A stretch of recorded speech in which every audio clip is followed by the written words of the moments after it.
Congressman, thanks for coming in. Good morning. Thanks for having me on. Thank you. So Jerry Nadler says he wants to investigate Cohen's misstatements to Congress. Should that be the first order of business for the Judiciary Committee come January? Well, I think we have a constitutional responsibility as a separate and co-equal branch of government to make sure we conduct meaningful oversight of an out-of-control executive branch. That hasn't happened over the last 2 years. And we certainly are going to have to take a look at some of the things that have been done as it relates to the undermining of our democracy. But I think overall, House Democrats are going to remain focused on kitchen table, pocketbook issues anchored in our For the People agenda involving fighting the lower health care costs, increasing pay for everyday Americans, a real infrastructure plan, and cleaning up corruption and the mess in Washington, D.C. But if you say you want to look into these things, and they should be looked into, you say, you've got House Judiciary say they want to look into it, House Intel saying they want to investigate it as well. As the new leader of the caucus, that investigation after investigation, when the Mueller team is still doing its work, do Democrats run the risk of this becoming another Benghazi investigation? Well, I think the Benghazi investigation was obviously totally out of control. That was a classic witch hunt. Democrats aren't going to over-investigate the Trump administration. How do you avoid that? How do you avoid that?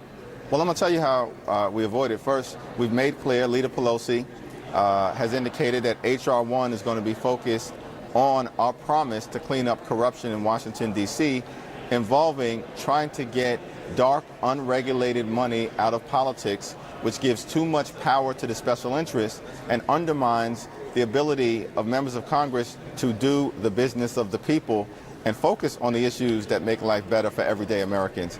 H.R. 1 will also involve dealing with the intense voter suppression that continues to take place throughout this country so that every American can just exercise their constitutional right to vote. Then we, of course, are going to turn to issues like infrastructure and lowering the high cost of prescription drugs, promises that we made to the American people. Now it's time for us to deliver. So you're saying, but can you guarantee me right now that some of the first orders of business I'm going to see coming out, that we're going to hear coming out of these committees come January, is not going to mention the word Russia, Trump, or Michael Cohen? Well, I can say, certainly from my perspective, and in all of the conversations that I've had during the process of running to be chair of the House Democratic Caucus, and in the days since, members have consistently said that their singular focus will be on trying to make life better for the people that they represent by keeping the focus on kitchen table pocketbook issues. But Kate, as I mentioned, we do have a constitutional responsibility to conduct reasonable oversight. The other side of the aisle ignored that responsibility and engaged in conducting themselves like the cover-up caucus. That, of course, won't happen, but we will keep the focus on issues that are front and center for the American people, health care being at the top. Let me ask you this. There's a hearing today, a court hearing today, where former FBI Director James Comey, he's going to be trying to fight the subpoena from your committee, from House Judiciary, that would require him to appear before the committee next week. He says that he wants to testify in public. Republicans on the committee want it to be behind closed doors. Is James Comey right to fight that subpoena?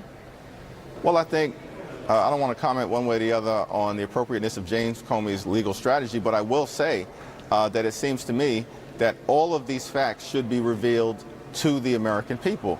I've consistently made the point that we want to allow Bob Mueller's investigation to proceed, and then ultimately, whatever conclusions he draws should be presented to the American people. Consistent with that philosophy, whatever testimony James Comey gives should be presented before the American people. Do you think then Bob Goodlatte's, I don't know if you're going to call it a compromise, but he said today that Comey's got nothing to worry about, and if he's worried about kind of selective leaks coming out from behind closed doors, Goodlatte told CNN today that he'd release the transcript of the interview the next day. Isn't that good enough then?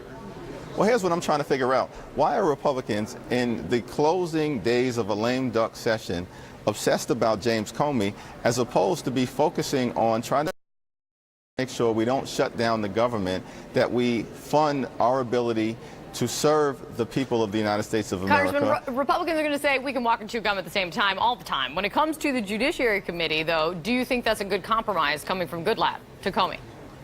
No, I think the compromise that is appropriate is that James Comey should be allowed to testify before the American people, with Democrats and Republicans questioning him in a way that people can draw their own conclusions. Congressman, thank you so much for coming in. Congratulations on your election. We'll see you soon. See you soon. Thank you.